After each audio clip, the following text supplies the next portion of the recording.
Welcome to Borosil Limited Q2 FY2024 earnings conference call led by Monarch Network Capital. As a reminder, all participant lines will be in the listen-only mode, and there will be an opportunity for you to ask questions after the presentation concludes. Should you need assistance during the conference call, please signal an operator by pressing star then 0 on your touchtone phone. Please note that the conference is being recorded. I now hand the conference over to Mr. Rahul Dani from Monarch Network Capital. Thank you, and over to you, sir. Good afternoon, everyone. On behalf of Monarch Network Capital, we're delighted to host the senior management of Borosil Limited, represented by Mr. Shrivar Kheruka, Vice Chairman, MD and CEO, Mr. Rajesh Kumar Chaudhary, Whole-Time Director, Mr. Anand Sultania, CFO, and Mr. Balesh Tarapadi, Vice President, Investor Relations. We will start the call with opening remarks from Mr. Shrivar, and then we'll move to Q&A. Thank you, and over to you, Shrivar. Thanks, Rahul and Monarch, for arranging this call. Good afternoon to every one of you. The Borosil team is delighted to be communicating with all our investors once more. Borosil Limited's board approved the company's financial results of Q2 and H1 FY2024 on November 8th. Our results and an updated presentation have been sent to the stock exchanges and have also been uploaded to the company's website. Our consolidated revenue from operations during the first half was INR 562.6 crores as against INR 487.6 crores. That is a growth of 15.4% over the same period last year. During the half year, the company achieved a consolidated EBITDA, that is before exceptional and one-time items, of INR 81.1 crores as against INR 71.4 crores last year. The EBITDA margin was 14.4% as against 14.6% in the corresponding period in the previous year. Profit before tax during the first half was INR 41.3 crores as against INR 59.8 crores in the first half last year. Last year during the first half, we had an insurance claim resulting in an exceptional gain of INR 5.1 crores. Whereas this year we had a one-time expense of INR 2.8 crores towards due diligence expenses of acquisition opportunities.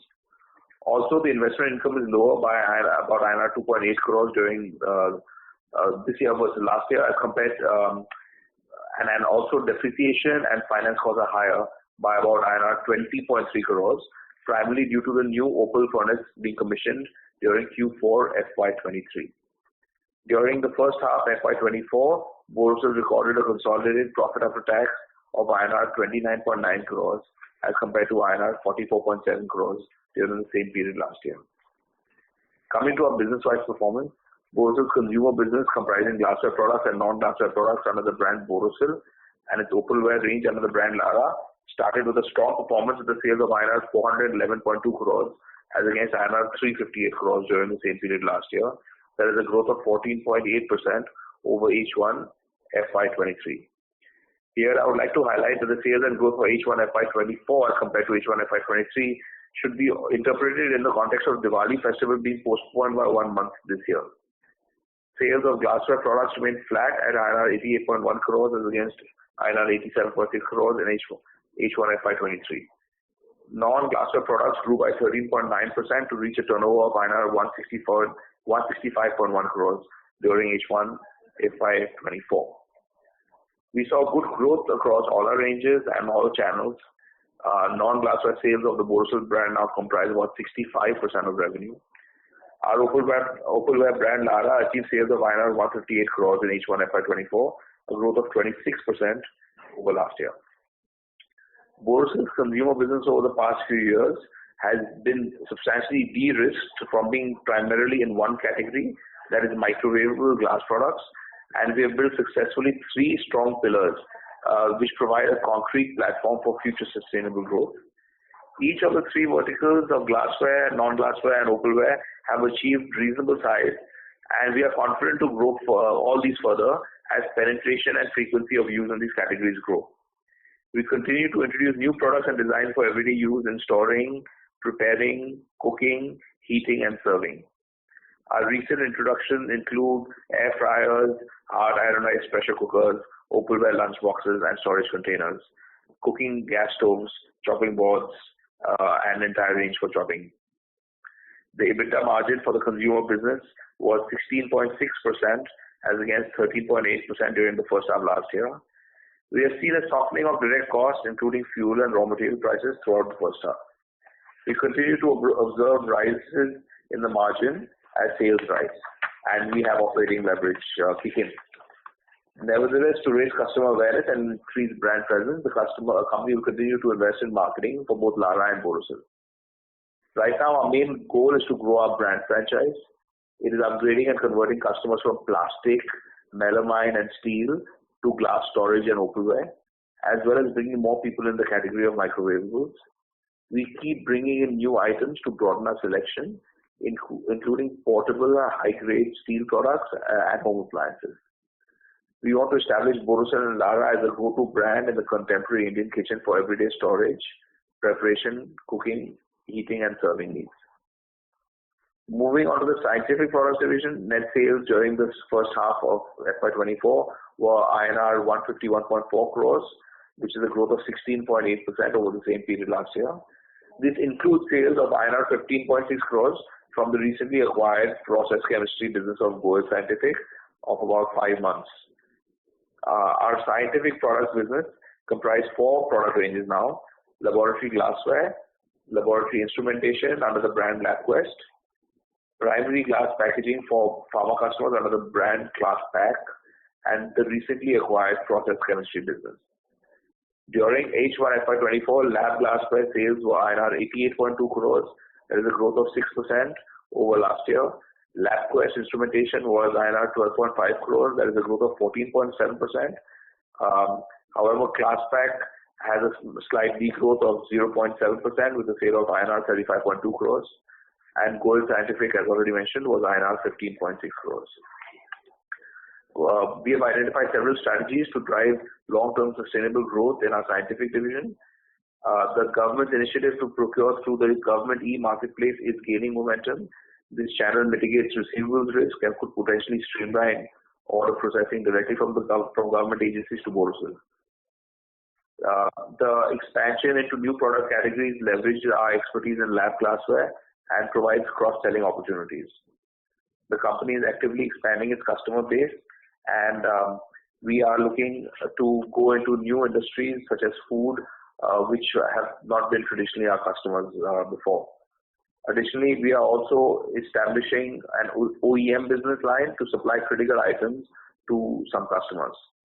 With these initiatives, Borosil is well positioned to maintain its dominant position in the domestic market.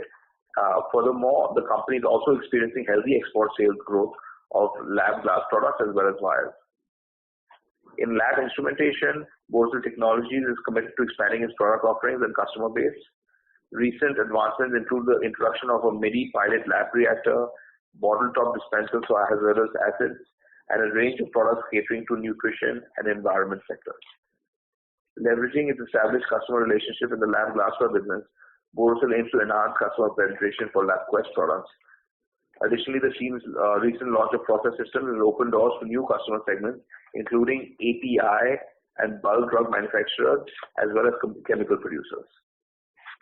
In the pharma packaging business, while we successfully gain through new customer acquisitions, our Q1 results reflected a decrease in revenue on a year-on-year basis from a few existing clients. However, Q2 have grown by 22.8% on a sequential basis. This is a promising sign. We believe going forward we'll be able to maintain this momentum. However, if you look at the entire half one, we are still slightly lower this year versus last year in the pharma packaging space.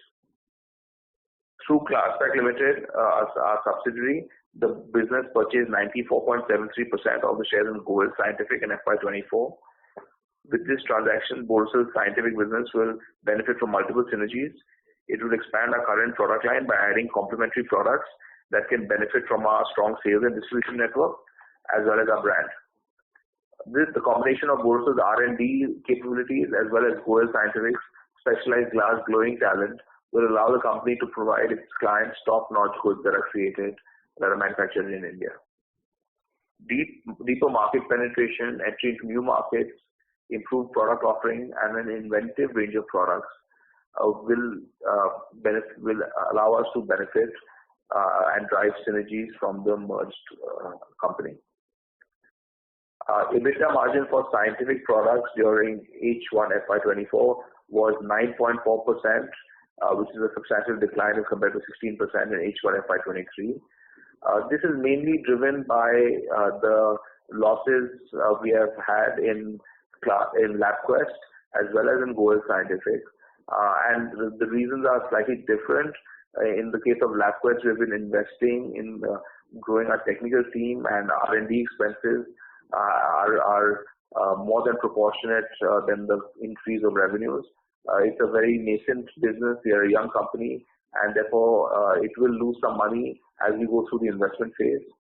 However, as the company grows, LabQuest and the product range increases, these expenses will normalize, and it may take another 1 or 2 years for this to happen. The cost of prototyping will also reduce as a percentage as we scale the business.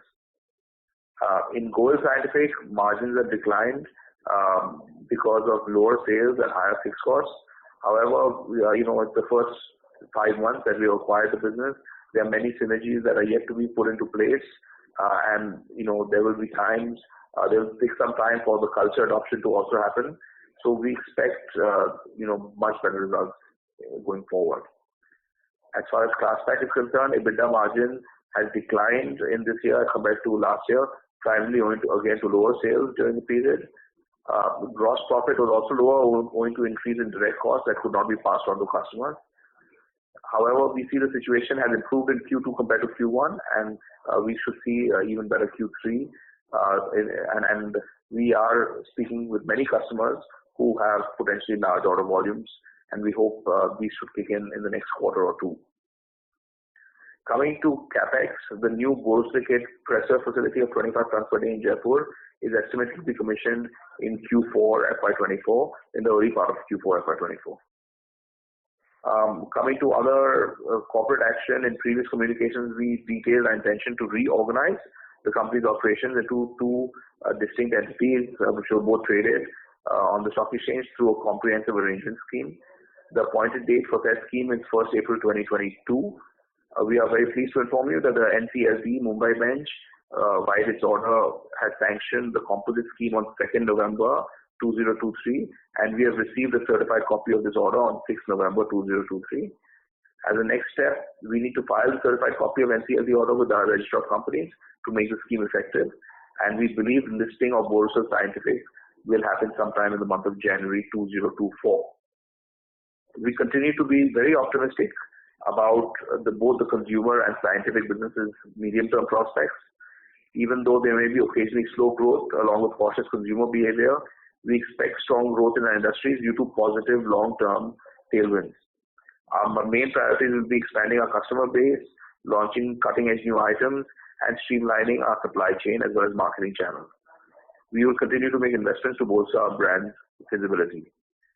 To guarantee steady growth in the scientific sector, we intend to leverage our dominant position in lab glassware. Our goals are to increase our pharma packaging offering through Klasspack and support the growth of instrumentation industry through LabQuest, mainly import substitution. And we endeavor to hit double-digit revenue growth for this business in the medium term.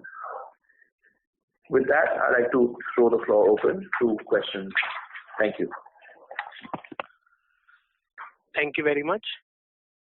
We'll now begin the question and answer session.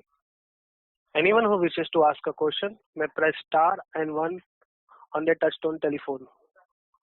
If you wish to remove yourself from the question queue, you may press star and 2. Participants are requested to use handset while asking a question. Ladies and gentlemen, we'll wait for a moment while the question queue assembles.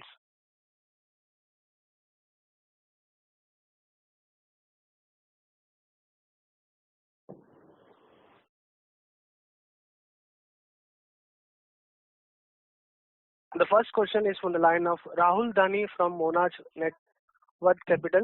Please go ahead. Yeah, Shiva, thank you for your detailed explanation and congratulations on good set of numbers. Shiva, just coming to consumer, Diwali has been shifted this year. So how do you see the overall demand trend? I believe in today's interview you were saying some slowdown. You're seeing some kind of slowdown. So just wanted to get some understanding of how do you see the demand conditions in the consumer side of the business, and how do you see the margins sustaining in this division? Yeah, so look, when I say slowdown, frankly, we had given last couple of years, we had expected a growth to be higher than what we are seeing. So that in that context, I would say there is a slowdown compared to expectations. However, I think we've done fairly well. If we look at even the first 6 months, we've had a growth of roughly 15-16% on the consumer side of the business. And if I look at what's happening in the market with other listed players, we may be slightly better off than them.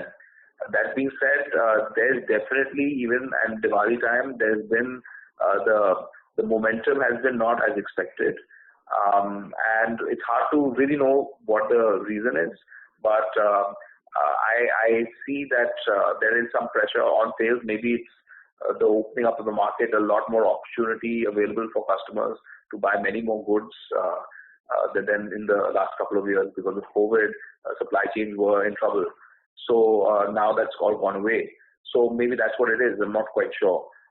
Margins, I don't see. Margins will continue improving as we have, as I already mentioned, operating leverage, has started kicking in, and as we grow our sales, even though at a slightly lower pace than what we had, internally thought, the operating leverage will continue to kick in and margins will keep growing. So I'm not so concerned about margins, frankly. Sure. And just on the opalware division, what kind of capacity utilization have you reached? And also, we're hearing Cello is also setting up a new capacity for opalware. So do you see enough demand for opalware, or do you see some kind of pricing pressure to come in opalware? Well, as far as our capacity utilization is concerned on the opal side of the business, I think we'd be closer to 75-80% now, okay, which is quite good. And we hope that we can come, the business starts making a lot of profit in the last 20% of sales. So we hope we can achieve that in the coming year, which is, even this number is quite good because we doubled our capacity in the last year. So as we close the year, if we achieve 75% even, I think that would be very attractive from a performance perspective. And I hope we can do that for this year. And next year we should tend closer to the 100% level. As far as competition is concerned, there's obviously competition, but I'm not sure that the pricing is coming from other opal players or whether it's coming from other product categories, such as, like I said, bone china or melamine. I think the pricing pressure is there across all categories and not specific to any one player that you may have mentioned here. New capacity, I think whatever they have come up with has already been announced a while ago, and I don't think there's anything new further over that, which at least my information is that. Sure. Just the last question from my side. In the scientific division, the profitability has improved. How do you see this for the year, for the full year? What kind of margins can we expect in the scientific division? See, the scientific division, there are basically three drags of profit there. One has been LabQuest, and that is mainly more investment driven. And that, okay, to put it another way, when we say set up a new capex on a consumer side, we're spending 200 crores, 300 crores, 400 crores on capex, and then that just goes into your gross block. In the scientific division, that's not the case. You're putting in the same kind of thought process and new products, except you're not putting it in plant and machinery. You're putting it in way of people and knowledge. So it doesn't show. You can't write it off as capex. But the fact is that you're just building capability, which is the same thing like putting up a new furnace. You're building capability. But unfortunately, the accounting standards are such that you have to write it off. So that is a drag on the P&L for sure in the short term as far as LabQuest is concerned. However, on the flip side, when you get through that period and you are able to leverage that knowledge you built and you're able to sell those products at some scale, then suddenly the margins look very good because you have no gross block, so your return on capital starts looking very interesting. So that is one big drag for growth for profit margin there on the scientific side. The other one, like I said before, is the Borosil scientific. We acquired the company. There are certain challenges in terms of cultural integration and in terms of let's say improving sales, driving synergies, which I think will take some time, which is the case with any acquisition, and that in the initial period has also dragged our profit down. And on Klasspack, I think there is more a business issue which we need to solve for, which is lower pharma packaging demand. So out of the three, two issues are well within our control. Pharma packaging demand is not really within our control. So the first two issues I think will help us rebound and in fact surpass our original, let's say, whatever our original steady state margins were. We should be able to really surpass them. In the next, I don't know about next 6 months, but definitely in the next 18 months, I think that should happen. Scientific business is something which is a very attractive business from a, cash flow and from a steady state, return on capital employed perspective. Disruption is also lower here. So it's a very good defensive business, and we will continue growing that business to the best we can. And I think the margin profile, like I said, will bounce back to the norm, if not higher than the norm, once these two issues that I've highlighted, come under control. Sure. Thank you and all the best. Thanks. Thank you. The next question is from the line of Priyank from Vellum Capital. Please go ahead. Yeah, hi. Thanks for the opportunity, sir. And many congratulations for scaling up the opalware side of your capacity. If you can highlight how has been the growth in the markets within domestic and exports, how has been the growth over there, and which channel you have seen the most aggression coming up with your new sales, new capacity getting consumed? Look, I think for us, we are primarily a domestic play. Of course, we are exports and we do sell in various markets globally. But I would say 90% of our revenues comes from domestic. So while we are trying to scale up our export business, the numbers are not as big and as worth discussing at the moment. But on the domestic side, we have seen growth actually across virtually all channels, whether it's trade or large format retail. Large format retail was very badly impacted for many years, last 3-4 years.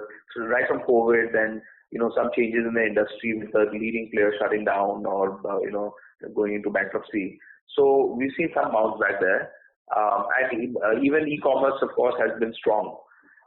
So I would say it's fairly broad-based growth on the opalware side, and that's the reason we have been able to consume some amount of our capacity that a reasonable amount of capacity that we've added.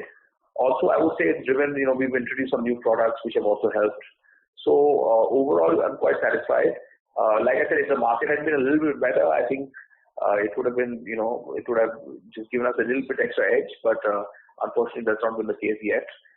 But we are always here to continue trying, and I'm sure we will be able to consume the entire capacity in the next, like I said before, by next year.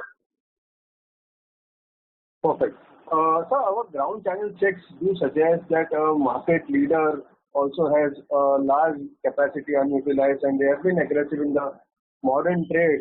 But when you say the competition and consumer having more choices available now, have you seen any significant change in the industry competitive landscape, as well as if you can allude more on the price changes within bone china, melamine, are they hurting more, or is it the industry themselves having more supply is having a higher competition, or there is no change as such? I mean, look, at the margins, there may be something plus minus in some specific market or in some specific product. But broadly, I don't see any substantial changes in the industry itself. Yes, I do believe that this year there has been higher unorganized players in general in all spaces, and therefore there has been competition more from the unorganized sector. That's my belief. I don't have any data, frankly, to back it, but this is anecdotal kind of points I'm sharing with you. And that has been more of a challenge versus our direct competitors, doing anything on pricing. I don't believe that.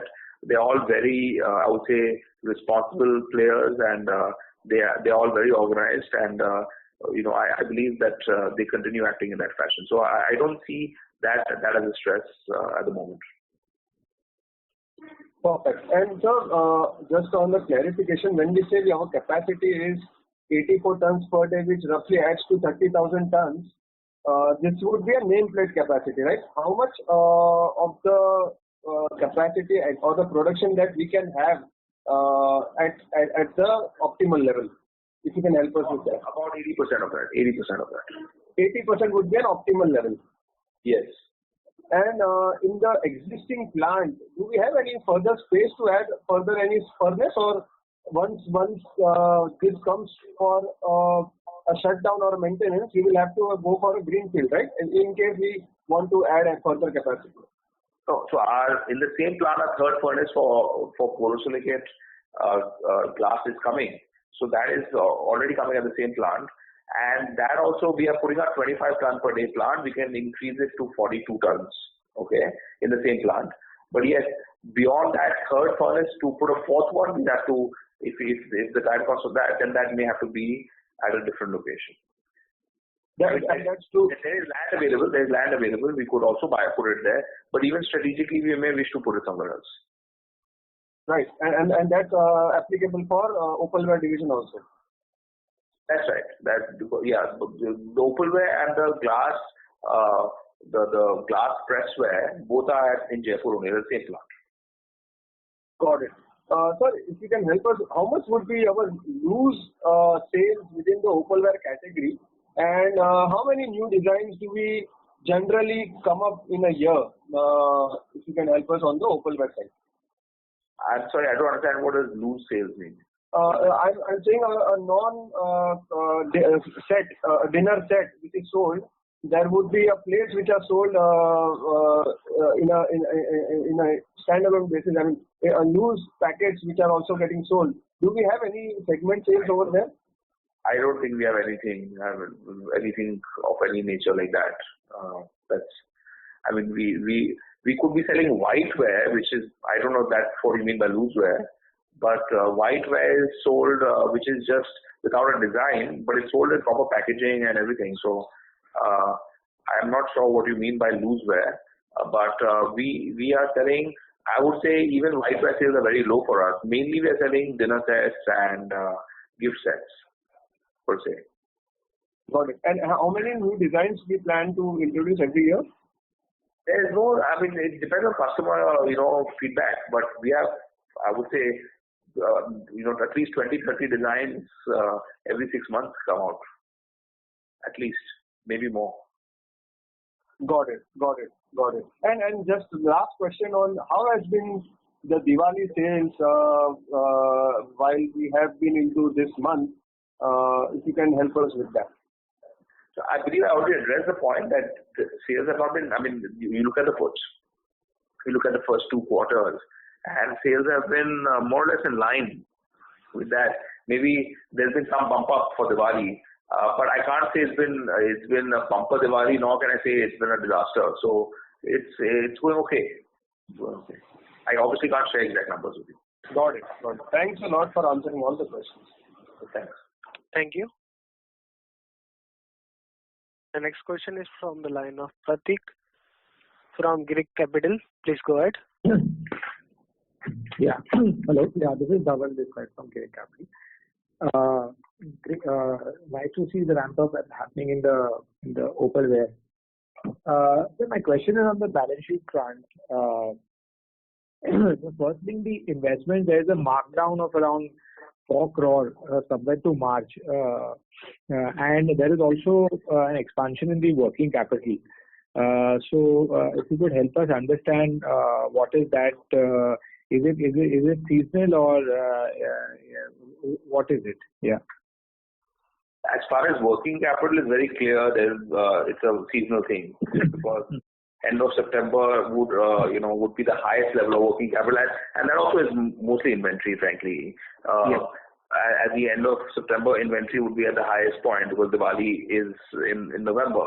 So that there's no, if you compare September to September last year, there would be some change, but not that material. Coming to the markdown, I'll let my CFO answer this question. Sure. The markdown on the investment is temporary I think that should get resolved. Sorry for the interruption, sir. Can you please come closer to the speaker? Your voice is very low. Am I audible now? Yes, sir. Little louder, Anand. Yeah. Can you hear me now? Yes, sir. Yeah, better. The markdown on the investment is a temporary markdown in a real estate fund, basically where we had invested maybe about 7-8 years back, and we believe this markdown should go in the next 3 to 6 months. Okay, so you will send me a markup again, is what you mean? Yeah, I mean, I think we have spoken to the fund manager. I think it's temporary in nature, and we should again be able to mark up basically this by the end of this year. Okay. And this other current assets has gone up from 33 crore to 58 crore. What is it? What is leading to this increase compared to March? This is primarily on account of our GST credit, because we have done a lot of capex now, and we have accumulated a lot of GST credit. It's primarily because of that. Okay. And how do we see the debt on the books currently and going forward? Post the demerger, how will the debt be on the consumer side of the business and the pharma side of the business? So the overall debt on the business as on 30th September is about 215 crores, and we have about 90 crores of cash. So net debt is about 125 crores. The borrowing will be primarily on the consumer business. Okay. And and on the capex front, how are we placed for this year and the next year on the consumer side? I think most of our capex is done this year. I think maybe about 30-40 crores is left for this year, which is primarily because of the Borosil furnace. And next year, as far as the project is concerned, we don't have any capex. It will be all the maintenance capex only. Maintenance capex. Okay. So that would be roughly equal to the depreciation amount? Broadly. Okay, fine. So now we did around 130 crore purchase of plant and machinery, and another 30-40 crore will be spent in the current year. And we paid around 20 to 23 crore for towards the purchase of the acquisition. And the entire payment is done, right, for the acquisition? Yes. Okay, there is nothing further pending. Okay. So then our debt should be this peak number, right? It's 215 crore. I don't think that we need to take further debt. Okay. From at least a 1 year perspective, this should be the number. Okay. Okay. Thank you for answering the question. Thank you. Ladies and gentlemen, you may press star and 1 to ask a question. The next question is from the line of Mano Vijay from Deep Financial Consultant. Please go ahead. Yes, thank you very much, sir. Sir, I just want to ask you, first of all, if you can tell us, so of the roughly 190 crores of CWIP that is standing in books as of now, so some, I believe, would be for the pressware, which you already mentioned will become operational in Q4. If I remember correctly, sir, pressware was roughly 100 crores of capex. Rest is 90 crores stands for what? Okay, again, Yeah. So the overall CWIP includes basically one is your borosilicate, as you rightly said, and then there is a solar project, which is a 6.5 megawatt solar project that we are doing in the state of Rajasthan. So that capex is around 40 crores. So that is also something which is a part of the CWIP, and that is just being commissioned in as we speak. Okay. And this 6.5 megawatt will help you to have what kind of saving in your power cost? Maybe approximately about maybe 6 to 7 crores a year. 6 to 7 crores a year. Okay. And this pressware will become operational in Q4. What about the borosilicate capex? When that will become operational? Yeah, so that will be the project. The project will be commissioned somewhere in January 2024, and this is where we will capitalize this entire project once the commercial production is in place. Okay. The pressware is the borosilicate. That's the same. Yeah, pressware is the borosilicate. That's right. Okay. And tubing project, anyways, is as of now is on a back burner. That's right. That's right. Okay, perfect. My next question is, sir, as of now, on a roughly 650 to 660 crores of a gross block, we are doing, so we have roughly around 64 crores kind of a depreciation, which is roughly 10%. Now, within this year, another roughly 200 crores will get added to the gross block. So we move up to roughly 850, 860 crores. So next year would be around 90 crores of depreciation. Would that be a safe number to work with?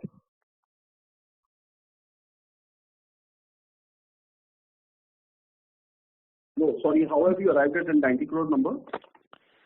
So basically, as of now, we have around 660 crores of gross block. Okay, approximately 200 crores will get added to the gross block in this year. That takes up to around 850 to 860 crores. We have 16 crores of depreciation in this quarter. On an annual basis, it becomes 64 crores. So approximately 10% of your current gross block. Yeah. Now, when you add 200 crores further to it, so 10% depreciation on that as well for the next year. So 85 to 90 crores, is that a safe number to work for depreciation? Yeah, you can assume the number. Yeah, broadly, you're right. Yeah. Okay, perfect. And my last question is, sir, if you can also tell us the tax rate for this year and next year. 35%. There is 25% tax rate for this year as well as for next year. 25. Okay, thank you and all the best. Thank you. The next question is from the line of Aditi Bhatter from Nivesha. Please go ahead. Hello. Yes, ma'am, please go ahead. Hi, good afternoon, sir, and congratulations for the set of results in quarter two. So I wanted to understand in the Class Pack division, we have already completed the capacity expansion, the investment in the capacity expansion, and we don't see any further demand from domestic market in Class Pack, is it? Or are we targeting on some export demand for the same? Yeah, look, export sales have been growing quite well in Class Pack. Unfortunately, they've been hidden by the domestic reduction in sales. So domestic market for injectables has slowed down. In fact, two of our main customers have had challenges, one with US FDA kind of issues, and the other has moved their product to DPCO product, which means that they want to a lower cost option. And that's the reason we've had some reversals there. So we are looking at other customers, and we continue to kind of try and find alternative, usages for our product, both domestically and in exports. And yeah, unfortunately, we've done a lot of capex, but our capacity utilization is very, very low at the moment. So from the current facility, what would be the capacity utilization for Class Pack? Are we utilizing it completely, or even that is underutilized? No. We see the capex is already deployed, so now the capacity has gone up, and we would be utilizing less than 50% of our capacity at the moment. That's including your capex, right? Yes, maybe around 40%. Okay. Yeah, that's the issue. Okay, I got it. And how do you see the export market for opalware? Because we were targeting a good export demand for opalware from Europe and other areas also. So do we see, so is it in line with our expectation? Yeah. So exports, as I already mentioned earlier, is roughly 10% of our business. And it's growing at the same rate as the domestic business, meaning that 10% share is being protected. And we have been focusing more on domestic market in principle because we get higher realizations here. But exports also, we've been trying to grow our brand in the Middle East. We've got good traction there. And in some parts of Europe, as you mentioned, we are selling as an OEM. And the demand is growing well, but I can't say that we are looking to sell our entire or a large chunk of our capacity. It will be in the range of 10, maybe to 15% only in the export market. Okay. Yeah. Thank you so much for now. I'll get back in the queue. Thank you. Thank you. The next question is from the line of Hitesh from Kosha Capital. Please go ahead. Hi, thanks for the opportunity. Sir, could you give some more details on what is happening in Goel Scientific? When do we expect the integration to be complete, and by when do you see a break even? And also, what is the steady state margin that probably we can have from this vertical? Goel Scientific is, we acquired the company end of April, early May. It's been about 5 months or 6 months that we acquired the business. There are many things that we need to put in there. For example, SAP, we have deployed SAP there to get the information flow to be on a daily basis. There are things which are, there are basic things in terms of, the sales processes, the production processes. All of it takes time. Whereas moving from one culture to another culture, it just takes its own time. A lot of training is being done to the people. So my view is integration will take another 6 more months to get this into the same kind of setup that we have here at Borosil. As far as the margin profile, is actually quite attractive. So if you see the gross margins are good. The problem is that there's a lot of the leverage we need to get in terms of the product and selling. There's a lot of opportunity which is not being captured yet. For example, the sales team doesn't exist in the east of the country. We want to expand sales in the east. Even in the south of the country, we need to improve our sales in Hyderabad. That's a market where there is a lot of potential. So on all fronts, whether it be sales, whether it be operations, whether it be procurement even, there are challenges which we are addressing. But we have to take the team along. There's a training aspect associated with it. There's a culture aspect associated with it. So I think 6 months is what it will take. Margin profile, if I had to benchmark, it would be similar to our lab glassware business in terms of, relatively good margins, high margins. But at the moment, we don't see them because of, they're operating at a much lower level of efficiency than as compared to what we are used to. And we will get there. It's just we have to go through this time. Sure, got it. So it's an order book driven business, right? Where you will have a requirement from the clients, and then there would be an execution phase also. Could you share what is with the current capabilities that we have, what is the scale that it can attain, and what is the current order book that this division has? We acquired the company at about 50 crores roughly of revenue, 50, 55, right. I can't remember the exact number, but in that range, okay? Mm-hmm. And I think with the current capacity, we should be able to do more than 100 crores. At the moment, we are doing, hardly 4 or 5 crores a month. So we have a long way to go. Got it. And sir, the next one is on the pharma packaging, because I think this is one vertical where we have been on an investment mode right since we acquired. There are a lot of process issues which we got corrected. Then we had some low margin clients which we weeded out. And right now the scale that we see is actually the lowest that post COVID. This is the lowest scale that we have. So what are the challenges that you are facing in this business, and when can we really see the turnaround that we spoke about when we initially acquired this business here? So if you see the journey of this business, we acquired it again with a turnover of some 28-30 crores, if I remember correctly. We scaled it all the way up to 110 crores within 4 years of acquiring it. And then in the last 2 years, year and a half actually, so we obviously, in order to move to scale it up, we invested in capex, we invested in better equipment, a lot of camera inspections, so to match the needs of our customers, automation and so on. We've definitely had a setback in this business last 12-18 months, and it's not grown in the way that we had expected it to grow.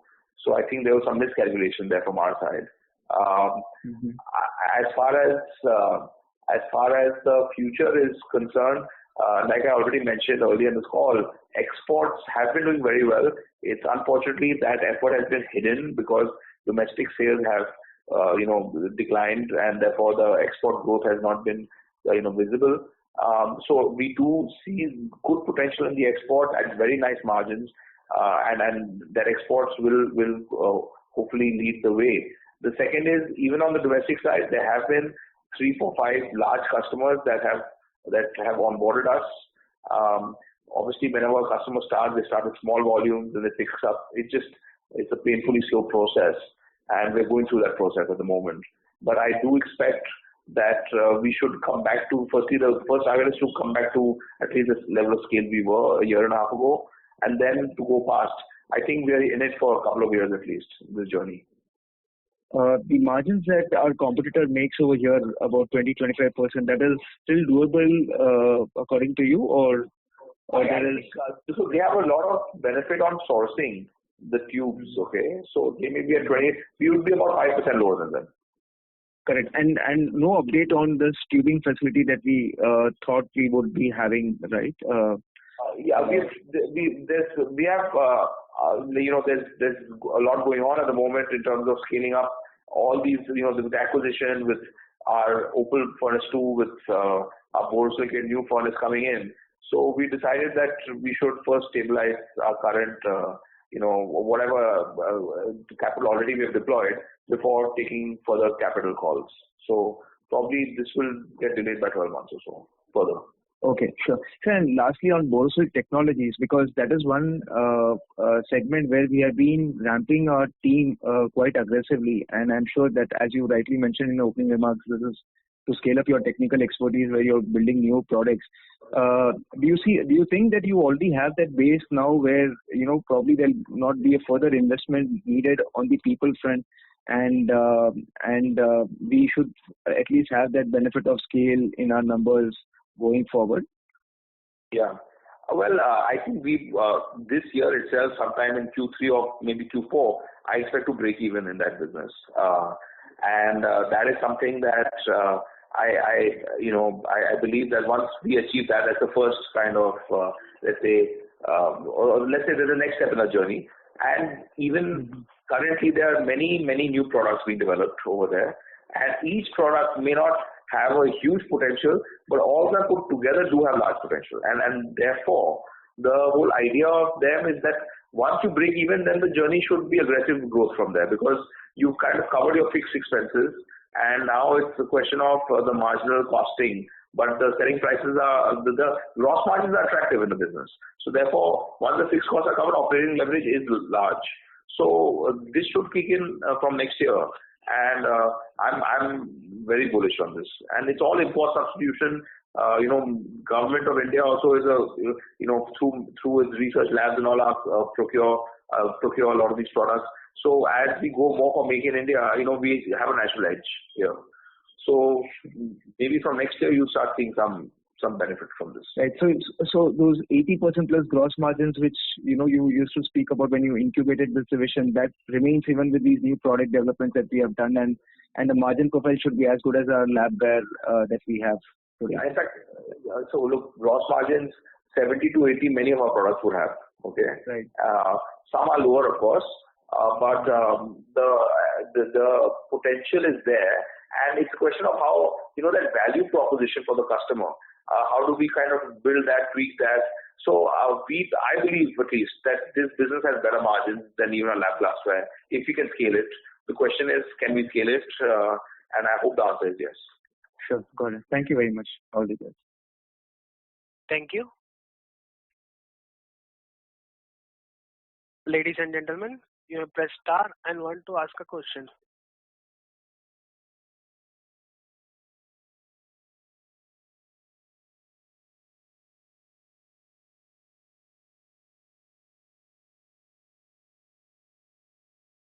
I guess as there are no further questions, I would now like to hand the conference over to management for closing comments. Well, thank you all for your interest and all the questions that you asked, and I will look forward to seeing you in the next call. Thank you. Thank you.